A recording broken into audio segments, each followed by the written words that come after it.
嗨，大家好，我是坦平叔。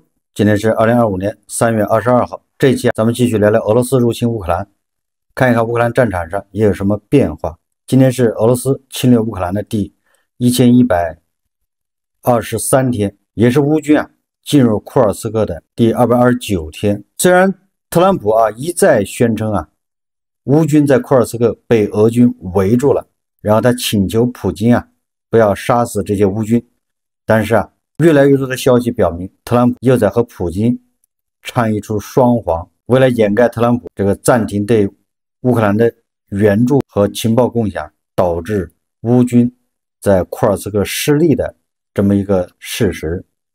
路透社3月20号报道说3名美国和欧洲官员向路透社透露，虽然库尔斯克的乌军被迫撤退，但并未被俄包围。正如特朗普最近为了推动俄乌停战而一直声称的解救库尔斯克被困乌军的言论相反，据一位美国官员透露，美情报机构在过去1周与白宫分享了这一结论，但特朗普仍继续声称乌军在俄库尔斯克地区被包围。他这个是编造的这种业绩，无非就是来衬托普京给他面子，普京卖他的面子。截止到现在乌军还在库尔斯克丘陵地区还在与俄军作战，也就是截止到现在，普京还在发誓赌咒发誓要彻底清除库尔斯克的乌军恰恰说明乌军还在作战呢。虽然特朗普说了俄乌双方先停止轰炸对方的能源基础设施，但是显然双方谁也没拿特朗普的话当个话，没有人认真对待特朗普的这个建议，也没人给他面子。这个乌克兰媒体报道，傍晚俄罗斯军队使用200多架无人机和制导炸弹袭击了乌克兰各战区。俄罗斯对奥德萨州的大规模袭击导致一个购物中心和商店起火，一栋高层建筑受损，3名儿童受伤。在扎波罗热州，敌方炸弹炸伤6人，其中包括1名4岁儿童，房屋和汽车受损。俄乌双方上演这个无人机大战呢。俄罗斯国防部当地时间21日通报称，20日夜至21日凌晨，俄防空系统在多地共击落拦截43架乌克兰无人机，其中伏尔加格勒州34架。此外，当地时间21日早晨，俄防空系统还在克里米亚地区上空击落3架乌克兰无人机，也就是乌克兰的无人机在俄罗斯的上空那是四处出击，漫天遍野。同时，乌克兰的空军21日通报称，20日和20时到21日，俄军向乌克兰发射了214架无人机。截至当地时间21日9时30分，乌军确认击落114架无人机。通报称，俄军无人机袭击导致基辅州、奥德萨州等多地遭受损失。这个是央视新闻客户端报道的，说明俄乌双方在特朗普要求停止攻击能源基础设施之后，双方打得更狠了，炸得更欢了，没人拿特朗普当盆菜。3月21日消息，乌克兰武装部队袭击了俄罗斯和乌克兰边境的苏贾天然气计量站，也是乌军刚从那苏贾撤走，现在乌军彻底的把那苏贾计量站给它炸掉了，天然气管道被摧毁。该计量站是俄罗斯向欧洲供应天然气的唯一站点，遭到袭击的苏贾天然气管道发生巨大爆炸，天空变成红色，数十公里外都能看见苏贾天然气输送系统发出的巨大火焰。目前尚未得到俄方回应。据当地网络自媒体消息称，苏贾某工厂因值班瓦西里违规吸烟乱扔烟头导致火灾，但被及时扑灭，没有损失，没有造成人员伤亡。天然气管道被炸，修起来恐怕也不是一时半会，难度恐怕也不小。同时，本周18号，乌军轰炸的俄罗斯克拉斯诺达尔边疆区石油运营中心这个石油转运站发生了更大的爆炸，整个储油基地很长时间内无法再使用，这个火还没有扑灭，现在已经3天过去了，俄罗斯动用了好几百人消防队员去扑火，到现在火还没有扑灭，所有的储油罐恐怕都要受到牵连都要爆炸。3月21号，俄罗斯克拉斯诺达尔边疆区战役司令部通报称，说克拉斯诺达尔边疆区高加索区的一个石油基地，在无人机袭击后已经燃烧了3天，发生了爆炸，石油产品被抛射出来。爆炸原因是一个正在燃烧的储油密封罐被破坏，结果导致2名消防员受伤，他们被送往医院，伤势为轻度烧伤和吸入燃烧产物造成的中毒。战役司令部称，火势蔓延到了另一个储油罐，火灾总面积已扩大到1万平方米。目前有超过450人以及181台设备参与灭火工作。昨天还是4000多平方米的过火面积，今天就已经扩大了1万平方米。这场始于3月19日夜间的火灾是乌克兰蓄意使用3架无人机对克拉斯诺达尔边疆区的能源基础设施目标发动袭击。这个是俄罗斯国防部说的，也就是说乌克兰人效率非常高，就用了3架无人机就把克拉斯诺达尔边疆区的这个石油基地给摧毁，到现在还在起火爆炸，动用450人去灭火，过火面积超过1万平方米。俄方指出，无人机袭击发生在特朗普与普京的电话交谈数小时之后。你说谁拿双普会谈当个事呢？该炸还是炸呀？正因为乌军打击俄罗斯的石油、天然气、炼油厂效果非常好，所以地博老人在特朗普一提议停火，他马上就同意30天停止攻击双方的能源基础设施。这个我在以前节目分析过了啊，这个对俄罗斯非常有利。你看看这乌军用了3架无人机，就把一个克罗斯诺达尔什么边疆区的石油基地给它摧毁，3天火都灭不掉。你说这个损失有多大？所以大家就明白了为什么普京同意先停止打对方的能源基础设施，因为他在这方面吃亏，再这么炸下去，俄罗斯的经济命脉就要被炸断了。在俄罗斯空袭乌克兰部分民用设施后，法国总统马克龙表示昨晚俄罗斯再次表明他并不真心渴望和平，全力支持乌克兰人民能看清楚普京的面目，这是好事。外媒有传言特朗普要把克里米亚送给这个俄罗斯，也就是美国承认克里米亚是俄罗斯的领土，特朗普要跟普京合作开发克里米亚。针对这一问题，泽连斯基回应，他说这是我们不可分割的一部分。泽连斯基回应记者表示，关于你提到克里米亚问题，我澄清一下，克里米亚是乌克兰的一个半岛，特朗普和我一样没有提出这个问题。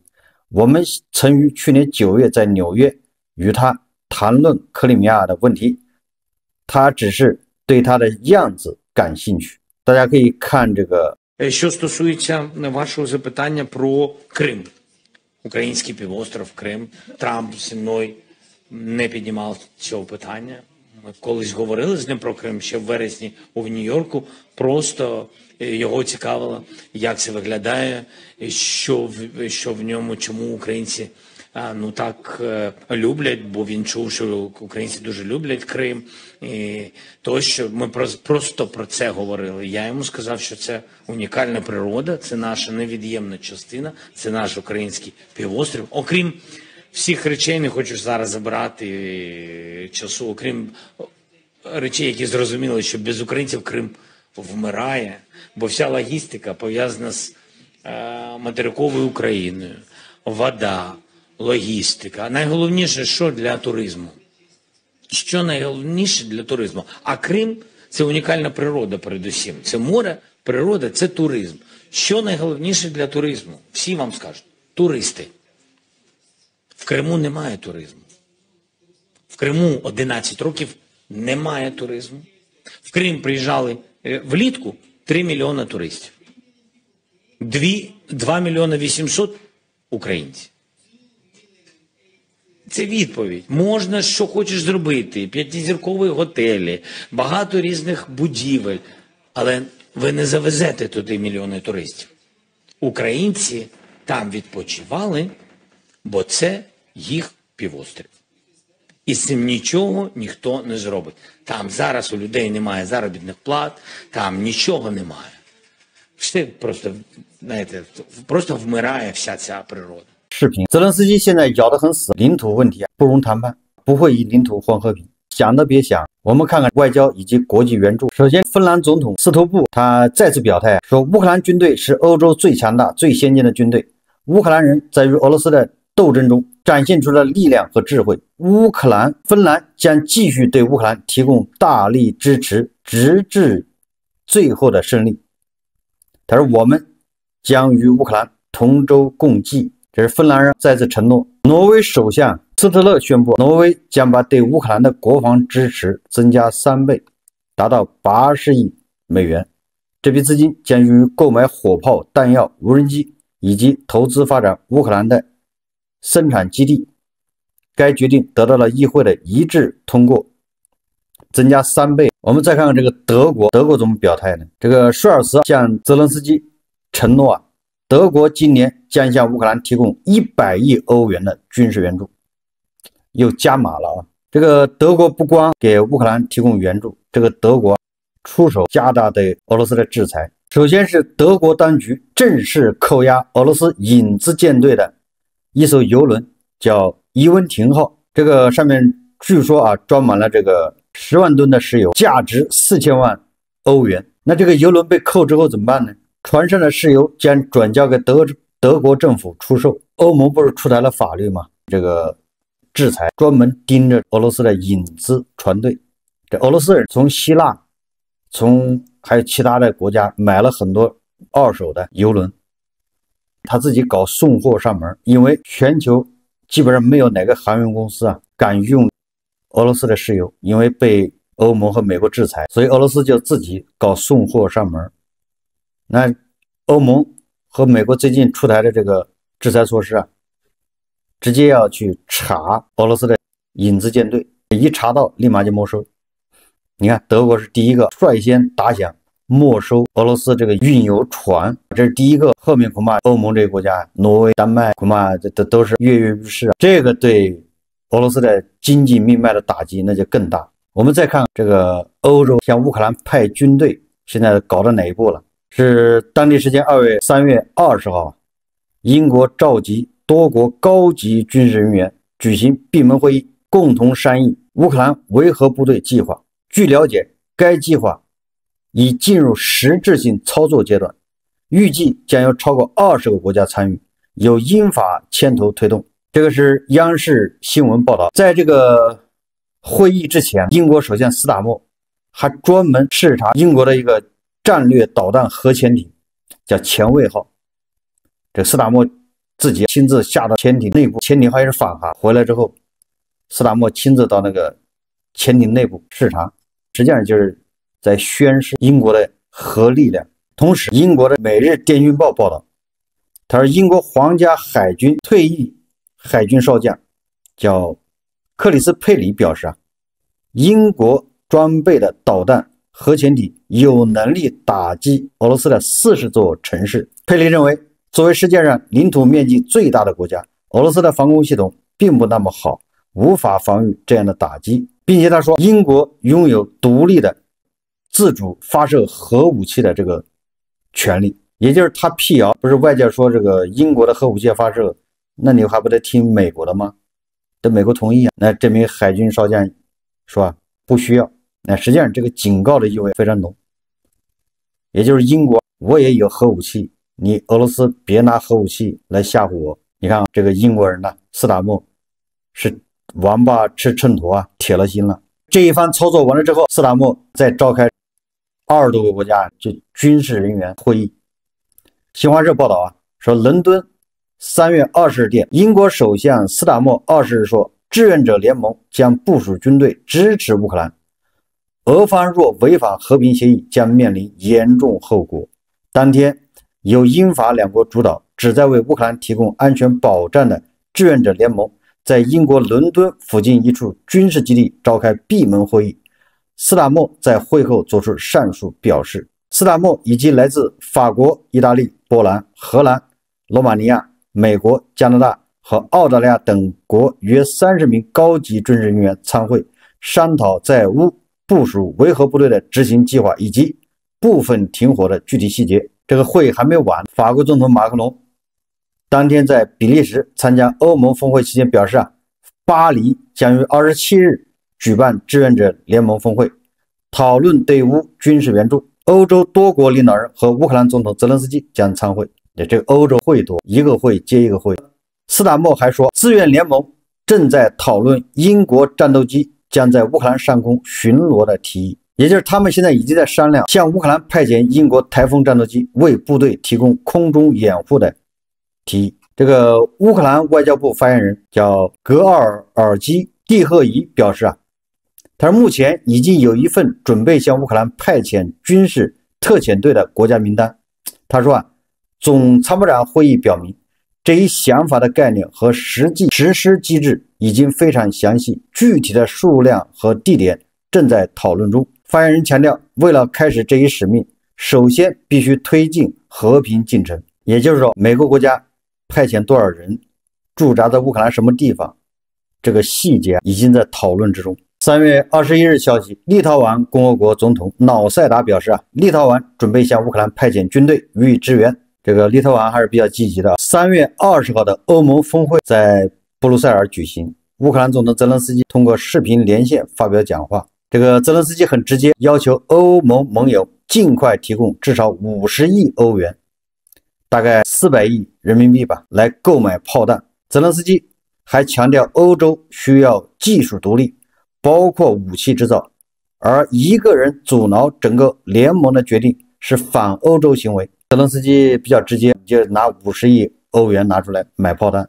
根据彭博社报道，在欧盟努力取代美国对乌克兰支持的背景下，法国和意大利阻止了欧盟今年向基辅提供50亿欧元弹药的计划。为什么会有矛盾？意大利阻止比较正常，不想出钱。法国为什么阻止呢？法国现在就希望所有的钱，你欧盟攒的钱都要花在欧盟，你采购弹药你不要跟美国去买，这50亿欧元你就在法国或者欧盟内部采购弹药，但是欧盟内部你又拿不出这么多弹药，这就是比较麻烦的事但是欧盟准备研究加大对俄罗斯的制裁。媒体报道，这个准备采取的措施主要内容，任何航空公司如果继续飞往俄罗斯，就禁止进入欧盟27国以及其他30多个国家。欧盟主席冯德莱恩说制裁俄罗斯的航空公司只是开始，后面会制裁俄罗斯的能源、钢铁、机械、电子产品等外贸。任何与俄罗斯有外贸往来的国家都将与欧盟断绝关系。我觉得欧盟制裁俄罗斯，这才叫来真的。前面那都是嘴炮，16轮制裁有什么用呢？现在欧盟就得摆出一副2选1。你要么你选俄罗斯，要么你选欧盟。欧盟是29个国家，再加上什么澳大利亚、加拿大，这合到一起，那就恐怕有40-50个国家。你要么选俄罗斯，要么你就选这40-50个国家，2选1，不纠结这个恐怕对俄罗斯的打击那才是实际的，打击他的钱袋子。我们再看这个其他国家什么态度，说当地时间3月20日下午，北京时间是3月21日凌晨，大国巴西、阿尔及利亚、南非、土耳其等17个全球南方国家参与的乌克兰危机和平之友小组在纽约联合国总部举行会议，并发表联合声明，重申支持以政治谈判和外交手段解决冲突，并呼吁立即实现全面停火。你看，这大国纠集了这么多国家，17个全球南方国家，首先要求立即实现全面停火。现在停火的障碍是谁？是俄罗斯，是普京。泽连斯基和美国已经说过了，他支持无条件全面停火，马上就停。现在是谁不停？是低保老人。所以你看，大国这时候跟这17个国家捏咕到一起，这个就很有意思这第二个，和平之友小组敦促各方坚持联合国宪章原则。什么原则呢？尊重各国主权和领土完整，通过和平方式解决争端。尊重各国主权和领土完整是尊重谁？那不就是尊重乌克兰吗？俄罗斯它有没有什么领土被人占？俄罗斯主权有没有什么问题？这不就是关键的时候？你看看，像这种大国纠集了16个国家，那叫什么和平之友小组，声援乌克兰。无论特朗普怎么谈，他都是要乌克兰要割地求和，无非就是割多割少。但是你看这个和平之友，那是把联合国宪章挂在嘴上的，尊重各国主权和领土完整。地保老人就不想让乌克兰什么加入北约，加入那儿，加入这儿，这个就是干涉别乌克兰的主权，所以给人感觉大国似乎有点拱火浇油的意思。这是看热闹不嫌事大。你特朗普现在在那儿捣鼓，给你上眼药啊，给你加点料。前2天说欧洲相关利益方必须参与谈判，让欧洲你得参与谈判，不能让两普把这事情就定了。今天又联络16个国家和平之友，说要尊重乌克兰的主权和领土完整。你特朗普想逼人家土地换和平，那是不行的，要立即实现全面停火。特朗普到底能不能做得到？你做不到，你不要没这个金刚钻，就不要揽这个瓷器活。那俄罗斯方面怎么表态呢？你看这个俄罗斯现在抓住机会啊，喘息的机会，绍伊古也是到处走动。3月21日，塔斯社报道，俄罗斯联邦安全会议秘书绍伊古抵达朝鲜首都平壤。根据计划，绍伊古将会见朝鲜最高领导人司令官。跑去干什么呢？也是在商量对策，向这个司令官汇报。你看最近我们可厉害了，已经把特朗普拿下了。现在你再给点炮弹，再给我加点人，欧洲出多少人，你也给我再出多少人，不能怂。再继续给司令官给他许诺，以前不要给他这个技术那个技术吗？那现在给到什么程度了？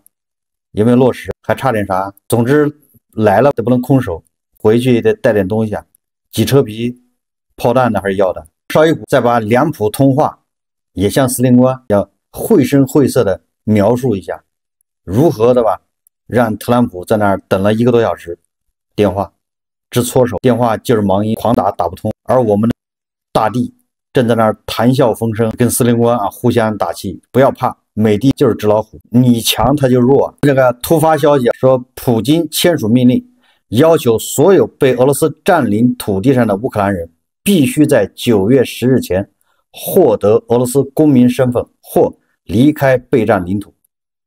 如果他们在90天内不离开，他们将被强制驱逐出境。他强迫他们在家园和公民身份之间做出选择。这一幕多么似曾相识啊！这就是俄罗斯人呐，一贯手法叫留地不留人。你要么就成为俄罗斯人，赶紧领俄罗斯的护照，领俄罗斯的身份，否则你就离开。这俄罗斯擅长啊，侵略别国之后啊，占领别的国家领土之后，就开始搞种族清洗。远东地区以前都是黄种人，黄皮肤的，很多就是大国的人。海参崴以前恐怕都是大国的渔民在那个地方做一些鱼的交易，或者是晒海参，要么就把海参崴的在那地方晒晒鱼什么的。结果啊，你看现在还有一个黄皮肤的吗？各个地方倒是留了不少石碑，上面写的这汉字。就是俄罗斯人还没把那些给抹掉，如果把那些给抹掉呢，彻底的你找不到任何咱们的痕迹。这就是俄罗斯人，他是留地不留人，态度好的给你换个地方，把你送到西伯利亚或者是什么中亚。那很多鲜族送到中亚，你看哈萨克斯坦、乌兹别克斯坦都有很多鲜族人、朝鲜人从那边迁过去的。你得学会说俄语，否则你也是没命。命大的跑到西伯利亚就能活下来，都是侵略啊！你想想，这个英国人和葡萄牙人，他占的地方，人家最后还给你的时候是多少人口？俄罗斯人占的地方，他不仅不还给你，那上面人都给你干掉了。这就是区别，侵略跟侵略还不一样。有的人只是要钱，但是俄罗斯他是要命。最近土耳其又出事了，土耳其里拉崩盘，股债汇三杀，土耳其国内政局有点动荡。有人就担心埃尔多安下台了，那是不是就对乌克兰不利，就会亲俄罗斯？这个实际上错了啊！土耳其跟俄罗斯那是世仇，那仇恨比这个大国跟俄罗斯的仇恨要大得多。大国主要是这些黄俄在这儿颠倒黑白啊，土耳其人跟俄罗斯是尿不到一个壶。埃尔多安算是亲俄的，如果就是说埃尔多安下台，换一个人上来，那只会更加对俄罗斯不客气。因为他们是世仇，但是土耳其现在国内这个乱局很有可能跟俄罗斯有关系。咱们以前就说了，只要俄罗斯喘过气来，他立马在全世界到处捣乱。你看看是不是叙利亚什么那个沿海省份又发生暴乱？你看土耳其国内，这个不是偶然现象，这个都是特朗普在助长普京，给普京续了一口血，给他续命。普京一旦缓过来，立马抽出手来就开始跟缅甸搞核电站，跟这个司令官打得火热，再去马来搞捣鬼，是不是巴基斯坦又发生暴恐行动？前一阵子这个都跟俄爹啊有必然的联系，所以现在就等着这个欧洲看什么时候觉醒。